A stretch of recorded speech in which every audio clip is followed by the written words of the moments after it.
नमस्ते बच्चों, next topic है फ्रिक्शनल जो है वो इलेक्ट्रिसिटी। अब उससे पहले आपको एक एक्सपेरिमेंट दिया है, ठीक है। उसके पहले इसमें आपको एक जो एक्सपेरिमेंट दिया है कि material paper, polythene, nylon cloth, cotton cloth. तो ये एक्सपेरिमेंट है ना बच्चों, खुद घर पे करके देखना। अब करके देखोगे ना तो उससे क्या होगा, आपको समझ में भी आएगा और अच्छी तरीके से वो दिमाग में फिट हो जाता है। यहाँ पे क्वेश्चन पूछा है, do all the object gate charge by rubbing. तो क्या सभी ऑब्जेक्ट जो है वो रब करने के बाद, घिसने के बाद क्या उस पर चार्ज आता है? तो इसका आंसर है नहीं। हर ऑब्जेक्ट जो है वो रब करने के बाद जो है उस पर चार्ज डेवलप नहीं होता। ये आपको कब पता चलेगा? जब आप ये एक्सपेरिमेंट जो है वो परफॉर्म करके देखोगे तो आपको ये पता चल जाएगा। अब बात करते हैं फ्रिक्शनल इलेक्ट्रिसिटी के बारे में। क्या करते हैं, देखिए फ्रिक्शनल इलेक्ट्रिसिटी यानी क्या होता है, जब भी हम फ्रिक्शन यानी क्या होता है, घर्षण। जब भी हम कोई चीज को फ्रिक्शन करते हैं यानी घर्षण करते हैं, मान के चलो कि मेरे पास एक स्केल है और मैंने उसको ऐसे ऐसे ऐसे ऐसे ऐसे ऐसे किया तो उस पर जो है वो चार्ज डेवलप होता है। फ्रिक्शन की वजह से, घर्षण की वजह से चार्ज डेवलप होता है और उसी को हम क्या बोलते हैं, इलेक्ट्रिसिटी। तो उसको बोला जाता है फ्रिक्शनल इलेक्ट्रिसिटी। यानी फ्रिक्शन करने से जो इलेक्ट्रिसिटी डेवलप होती है उसको फ्रिक्शनल इलेक्ट्रिसिटी बोला जाता है। ये तो पहली चीज हो गई। दूसरी चीज देखिए, अब ये बड़ी, मान के चलो कि ये स्केल है मेरे पास, ठीक है, कांच की, ग्लास की बनी हुई स्केल है और मैंने यहाँ पे घिसा और मेरे हाथ में पेपर के कुछ टुकड़े हैं छोटे छोटे। अब मैंने घिसा और घिसने के बाद जब मैं यहाँ पे जाऊँगा तो ये चार्ज है और ये अनचार्ज है, तो ये अनचार्ज वाले को जो है वो अपनी तरह खींचेगा। पर जिस पार्ट पे मैंने फ्रिक्शन किया है उसी पार्ट पे चार्ज डेवलप होगा। स्केल के इसी पार्ट पे जो है वो चार्ज डेवलप होगा, इस पार्ट पे चार्ज डेवलप नहीं होगा। आप करके देखना, जिस पार्ट पे आपने घिसा है, जिस पार्ट पे आपने फ्रिक्शन किया है उसी पार्ट पे जो है वो फ्रिक्शन डेवलप होता है और चार्ज डेवलप होता है। जो फ्रिक्शन, यहाँ पे मैंने फ्रिक्शन किया नहीं तो यहाँ पे चार्ज डेवलप होगा नहीं। आप इस साइड पे करोगे तो कोई भी मूवमेंट पेपर में आपको दिखेगी नहीं। ये समझ में आ गया? देखिए पहली चीज फ्रिक्शन यानी घर्षण। जिस पार्ट पे हम घर्षण करते हैं, फ्रिक्शन करते हैं, उसी पार्ट पे जो है वो चार्ज डेवलप होता है। यानी चार्ज इससे यहाँ पे ट्रांसफर नहीं हो रहा है। जहां पे आपने फ्रिक्शन किया, घर्षण किया, वहीं पे सिर्फ चार्ज डेवलप हो रहा है, दूसरे पार्ट पे चार्ज डेवलप नहीं होता। ये भी आपको पता होना चाहिए। अब आपको एक एक्सपेरिमेंट दिया है, एक बॉटल लेनी है, ग्लास की बॉटल लेनी है और आपको जो है वो स्ट्रॉ लेने हैं। 2 स्ट्रॉ लेंगे, 2-3 स्ट्रॉ ले लेंगे। जो प्लास्टिक के बने हुए स्ट्रॉ होते हैं ना, उसको आपने ले लिया। और एक जो है वो उलन का क्लॉथ यानी उलन का क्लॉथ यानी जो स्वेटर वगैरह होते हैं उसको ले लिया। सबसे पहले आपको क्या करना है, एक स्ट्रॉ इस पे रखना है। रख लिया? यहां तक समझ में आ गया?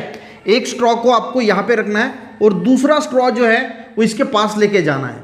अब जब आप दूसरा स्ट्रॉ इसके पास लेके जाओगे तो कोई भी मूवमेंट नहीं दिखाई देगी, क्योंकि ये भी चार्ज नहीं है और ये भी चार्ज नहीं है, किसी के पास भी चार्ज नहीं है, तो आपको कोई भी मूवमेंट जो है वो दिखाई नहीं देगी। ये समझ में आ गया?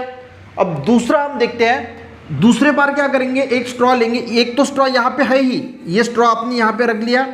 दूसरा स्ट्रॉ लेंगे, उसको अच्छी तरीके से घिसेंगे, उलन के क्लॉथ पे घिसेंगे और घिसने के बाद यहाँ पे लेके जाएंगे। अब जब यहाँ पे लेके जाएंगे तो क्या होगा, इसके ऊपर चार्ज है, इसके ऊपर चार्ज नहीं है। तो जो हमने प्रीवियस वीडियो में देखा, अनचार्ज पार्टिकल्स और जो चार्ज पार्टिकल होता है वो एक दूसरे को अट्रैक्ट करते हैं। तो यहाँ पे ये अट्रैक्ट करेगा, क्योंकि इस पे तो चार्ज है नहीं, ये तो अनचार्ज है अभी, और एक चार्ज है, तो चार्ज और अनचार्ज एक दूसरे को अट्रैक्ट करते हैं। तो यहाँ पे आपको अट्रैक्शन दिखाई देगा, एक स्ट्रॉ दूसरे स्ट्रॉ को अट्रैक्ट करेगा। समझ में आ गया? तीसरा, अब ये हो गया एक्सपेरिमेंट। अब इस स्ट्रॉ को भी उठाना है और ये दूसरा स्ट्रॉ भी लेना है, दोनों को घिसना है। दोनों को घिसेंगे और एक स्ट्रॉ इस पे रखना है और दूसरा स्ट्रॉ इसके ऊपर लेके जाना है। अब ये भी चार्ज है और ये भी चार्ज है और दोनों पे जो है वो सिमिलर चार्जेस होने की वजह से ये एक दूसरे को रिपेल करेंगे। ये समझ में आ गया? अब तीसरा क्या करना है, उलन का क्लॉथ लेना है, एक स्ट्रॉ को घिसना है, यहां पे रखना है, उलन का क्लॉथ लेना है और ये इसके पास लेके जाना है। तो उलन के क्लॉथ को ये स्ट्रॉ अट्रैक्ट करेगा। क्यों करेगा? क्योंकि इसके ऊपर दूसरा चार्ज होगा और इसके ऊपर, मान के चलो कि इसके ऊपर अगर मान के चलो कि निगेटिव चार्ज है तो इसके ऊपर पॉजिटिव चार्ज होगा और निगेटिव चार्ज होने की वजह से एक दूसरे को अट्रैक्ट करेंगे। समझ में आ गया? अब देखिए, जो फ्रिक्शनल फोर्स हमने सबसे पहले देखा कि फ्रिक्शन की वजह से जो है वो वहां पे उस पे चार्जेस डेवलप हो जाते हैं। तो ये जो चार्जेस यहाँ पे इन पे डेवलप होते हैं ये परमानेंट नहीं होते, ये टेम्पररी होते हैं, कुछ समय के लिए होते हैं। कुछ समय के बाद ये मॉइस्ट एयर में जो है वो चले जाते हैं। मॉइस्ट एयर में जो है यानी जो गीला एनवायरनमेंट है, गीली एयर है, उसमें जल्दी से जल्द चले जाते हैं। और इसी वजह से विंटर आपको जो है वो सारे एक्सपेरिमेंट ड्राई विंटर में करना है, क्योंकि वहाँ पे एटमॉस्फेयर जो है ड्राई होता है। अगर आप जो है वो रेनी सीजन में करोगे तो वहाँ पे एटमॉस्फेयर बहुत ज़्यादा मॉइस्चर होता है, तो आपके चार्जेस जो है वो जल्दी मॉइस्ट एयर में चले जाएंगे, तो आपको अच्छे रिजल्ट नहीं आएंगे।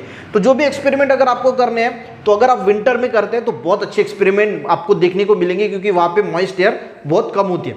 तो समझ में आ गया फ्रिक्शनल फोर्स। अब देखते हैं, एक्सपेरिमेंट भी समझ में आ गया, एक बार पढ़ लेता हूँ। पढ़ने के बाद क्या होता है आपको और अच्छी तरीके से जो है वो समझ में आता है। Frictional electricity, electricity charge generated by friction is called frictional electricity. यानी जो फ्रिक्शन करने के बाद इलेक्ट्रिक चार्ज डेवलप होता है उसको हम क्या बोलते हैं, frictional electricity. This charge is produce only at the one place of friction. जैसे मैंने बोला कि स्केल मैंने अगर घिसी, जिस साइड पे घिसा है उसी साइड पे वो फ्रिक्शनल फोर्स जो चार्ज जो है वो डेवलप होता है। Hence it is called static electricity. और इसी वजह से उसको क्या बोला जाता है, स्टैटिक इलेक्ट्रिसिटी बोला जाता है, क्योंकि charge is produce only at the place of friction. जहां पे फ्रिक्शन हो रहा है वहीं पे सिर्फ चार्ज डेवलप होगा, और उसी वजह से उसको जो है वो स्टैटिक इलेक्ट्रिसिटी जो है वो बोला जाएगा। अब उसके बाद देखते हैं, it remains on the object for short duration. जो चार्जेस डेवलप होते हैं वो चार्जेस डेवलप हो गए तो वो बस हो गए, ऐसा तो होता नहीं है, वो सिर्फ शॉर्ट ड्यूरेशन के लिए जो है वो डेवलप होते हैं। The charges of static electricity are absorb in moist air. जो मॉइस्ट एयर है उसमें थोड़ी देर के बाद वो चार्जेस जो है वो चले जाते हैं। आप थोड़ी देर के बाद अपने जो घिसी हुई स्केल है, थोड़ी देर के बाद अगर आप पेपर पे रखोगे तो वो पेपर के पीसेस को एब्जॉर्ब यानी अट्रैक्ट नहीं करेगा। क्यों नहीं करेगा, क्योंकि वो चार्जेस फिर मॉइस्ट एयर में जो है वो चले जाते हैं। That is why this experiment should perform in dry weather. तो हम इसको ड्राई वेदर में करना है, मॉइस्ट एयर में, क्योंकि ड्राई वेदर में क्या होता है, मॉइस्ट एयर होती नहीं है और उसकी वजह से चार्जेस जल्दी मॉइस्ट एयर में जाएगी नहीं, तो आपका एक्सपेरिमेंट अच्छी तरीके से जो है वो परफॉर्म होगा, पर्टिकुलरली इन विंटर। जो एक्सपेरिमेंट मैंने लिया है वही एक्सपेरिमेंट इसमें दिया है, तो वो भी अच्छी तरीके से पढ़ लेते हैं। आपको क्या क्या एपरेटस यानी क्या क्या चीजें आपको लगने वाली है, एपरेटस का मीनिंग क्या होता है, क्या क्या चीजें लगने वाली है, और प्रोसीजर यानी हम क्या क्या करने वाले हैं। फ्यू स्ट्रॉ, कुछ स्ट्रॉ लगेंगे, उलन क्लॉथ लगेगा और एक ग्लास की बोतल लगेगी। जैसे मैंने आपको यहीं पे पहले एक्सपेरिमेंट समझा के दे दिया है। Place a straw on bottle, bottle पे एक स्ट्रॉ जो है वो आपको रखना है, रख दिया। Place a straw in a bottle, take another straw near it, दूसरा स्ट्रॉ इसके पास लेके जाना है, एंड ऑब्जर्व व्हाट हैपेंस, और क्या होता है वो देखना है। कुछ भी नहीं होगा क्योंकि इस पे भी चार्ज नहीं है और जो स्ट्रॉ आप लेके गए हैं उस पे भी कोई चार्ज नहीं है, तो कुछ भी नहीं होगा। उसके बाद leave the straw the bottle as it is, ये स्ट्रॉ आपको ऐसा ही रखना है। और दूसरा, rub the other straw against woollen cloth, दूसरा स्ट्रॉ उलन क्लॉथ पे रब करना है और यहाँ पे लेके जाना है। अब यहाँ पे क्या होगा, इस पे कोई चार्ज है नहीं और जो आपने उलन क्लॉथ पे स्ट्रॉ रब किया उस पे चार्ज डेवलप होगा, तो ये एक दूसरे को अट्रैक्ट करेंगे। देखिए, rub the other straw against woollen cloth and take it near the straw on the bottle, observe what happens, क्या होता है, तो ये एक दूसरे को जो है आपको नीचे दिए है ना वो फील कर लेना। तो क्या होगा, ये एक दूसरे को अट्रैक्ट करेंगे क्योंकि उसके ऊपर चार्ज है नहीं और जो आपने रब किया उसके ऊपर चार्ज है, तो जो चार्ज वाला पार्टिकल है वो अनचार्ज वाले पार्टिकल्स को जो है वो अट्रैक्ट करता है, तो यहाँ पे आपको अट्रैक्शन दिखाई देगा। Straw bottle, observe what happens, now take two straw and rub them against woollen cloth at the same time. अब दोनों स्ट्रॉ लेना है, ये भी स्ट्रॉ लेना है और ये भी स्ट्रॉ लेना है और दोनों को घिसना है। मान के चलो कि आपने इस साइड पे घिसा और इसको इस साइड पे घिसा और दोनों को फिर जो घिसे एक को बॉटल पे रखना है और दूसरे पार्ट को यहाँ पे लेके जाना है, तो सेम चार्जेस होने की वजह से ये दूसरे को रिपेल करेंगे यानी बाजू में करेंगे।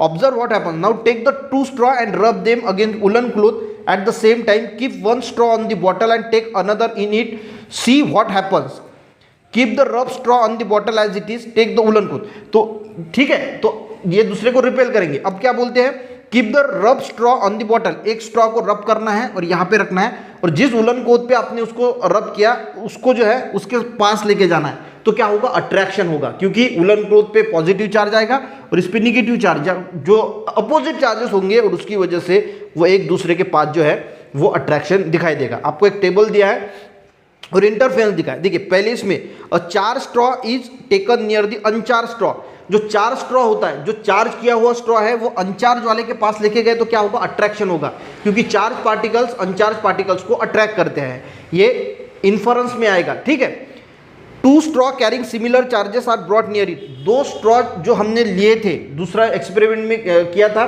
कि सेम चार्ज दोनों को रब किया था एक इस पे रखा था और दूसरा उसको पास लेके गए थे, तो रिपल्शन हुआ। क्यों हुआ? क्योंकि same charges repel each other, क्योंकि दोनों पे सेम चार्जेस वहां पे डेवलप हुए। तीसरा, charge straw and oppositely charge cloth were rubbing, एक जो रबिंग वाला क्लोथ था उसको और चार्ज वाला जो स्ट्रॉ था उसको पास लेके गए, तो क्या हुआ? अट्रैक्शन होगा, क्योंकि उस पे उलन क्लोथ पे जो है वो दूसरा चार्ज होगा और स्ट्रॉ पे दूसरा चार्ज होगा, और अपोजिट चार्ज होने की वजह से ये एक दूसरे को जो है वो अट्रैक्ट करेंगे। तो समझ में आ गया फ्रिक्शनल इलेक्ट्रिसिटी। तो देखिए, electrically charge object attract uncharge object, यानी इलेक्ट्रिकली जो चार्ज ऑब्जेक्ट है वो अनचार्ज ऑब्जेक्ट को अट्रैक्ट करता है। There is a repulsion between like electric charges, same electric charges है तो वहां पे रिपल्शन दिखाई देगा।